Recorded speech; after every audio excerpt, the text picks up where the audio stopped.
All right, so 10.1, we're dealing with radicals and radical functions. Basically, what we're dealing with are square roots. And what exactly is a square root? A square root is a number that you multiply by itself to get that number. So in other words, 2 times 2 would be 4. So we would say the square root of 4 is 2. So you'll see it written as kind of like that number squared is going to equal a. So it's important that you're familiar with what we call perfect squares. And perfect squares are when you square root them, they turn into absolute whole numbers. So square root of 4 is a perfect square because it equals 2 without any decimals or anything like that. So what I like to do is kind of when I get to this section, and we saw some of this with simplifying those perfect binomials when you had perfect square and perfect square. So remember, this 16 was a perfect square, so you would factor that as x plus 4, x minus 4. So I know I've kind of talked about what these perfect square numbers are. But what I like to do, and I kind of always, when I start this lesson, I start out doing, actually 1 is a perfect square, but it's not something we use very often. But I just start by writing the main perfect squares, and I'm pretty good up to 13.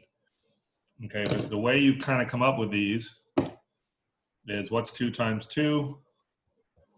That's 4. 3 times 3, 9. 4 times 4, 16, and on and on. I just like to kind of have these.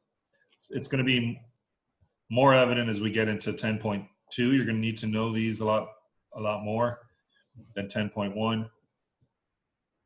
But this is, again, I always kind of write these down just so I kind of don't really have to overthink it. So it goes all the way up to, but again, these go on forever. Okay. For every number, there's what we call a perfect square root. But these are important that what are these perfect square roots. Again, more so when we get into 10.2. One thing with 10.1, the problems you're going to see, they are all going to simplify. So you're going to be dealing with what we call perfect squares. So just to give you an example, it'll say, what is the square root of 625? Well, see, I don't know. I'm pretty good all the way up to 13. I couldn't even tell you what 14 times 14 off the top of my head is, but I know I can put it in a calculator and find it. So square root of 625, like I said, I'm not really sure what that is, but if you go 625, and then you have your square root button right here, you press that. So the square root of 625 equals 25, and you're done with that. So like I was saying, with 10.1, a little different than 10.3, none of your answers are going to have a square root in them. They're all going to factor into what we call perfect squares. Let's give another example of what you're going to see.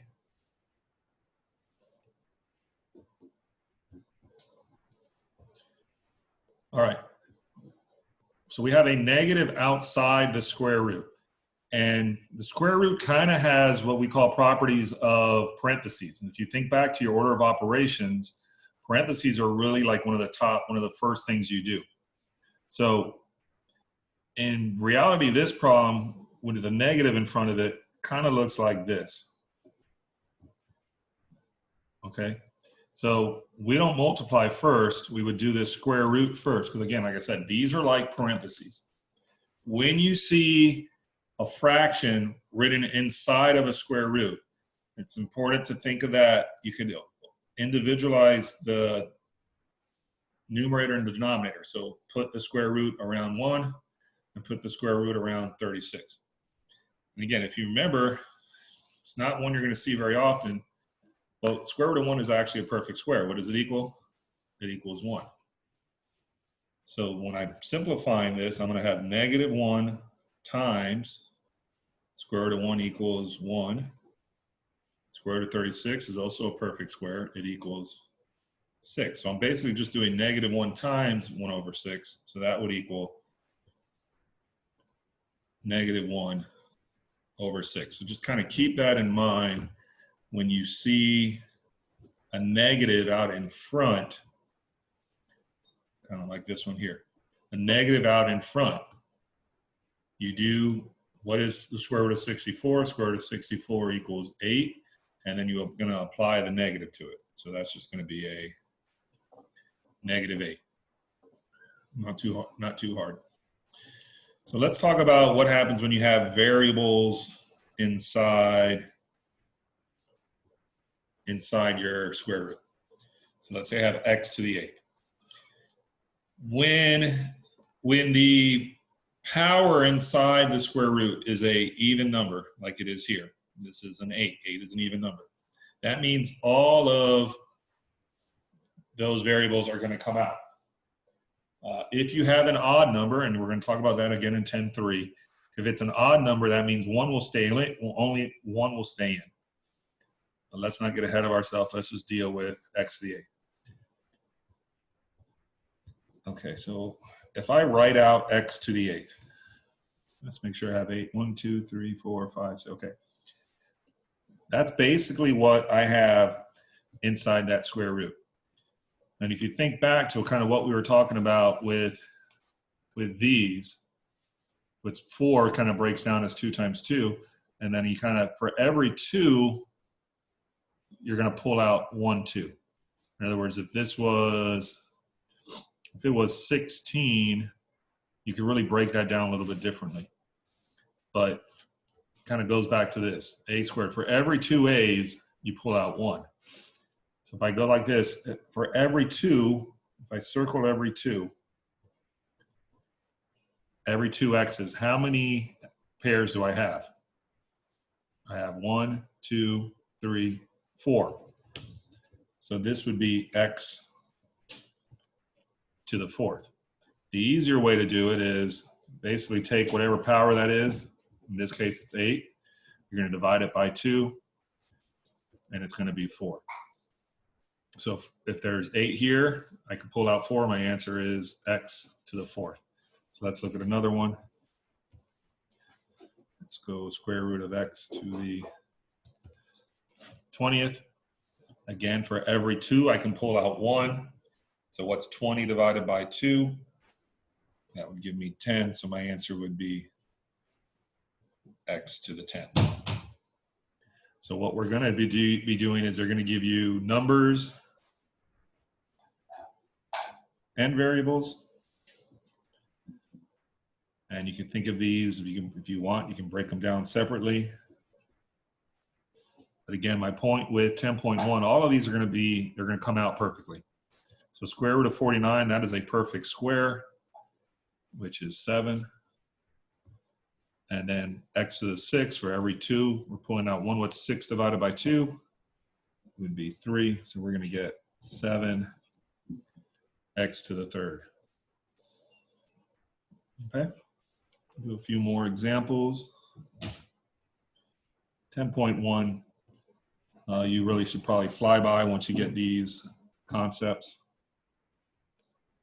Got a little bit more with 10.3.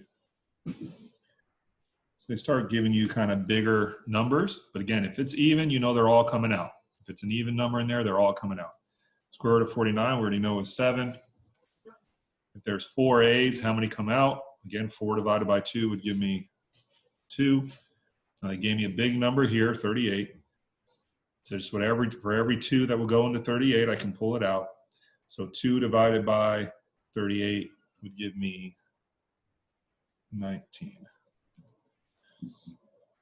So my answer there, 7a squared b to the 19th.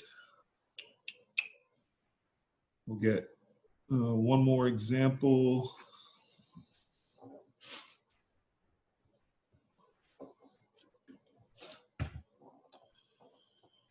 This will be another fraction example.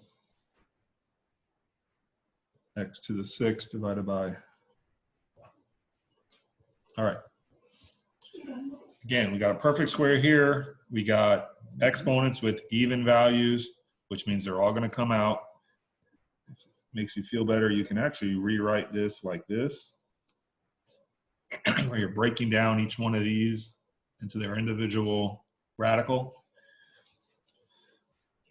X to the 6 inside the square root, every 2 again comes out, so that's going to give me x to the 3rd. Square root of 25 is 5, and then the square root of y squared.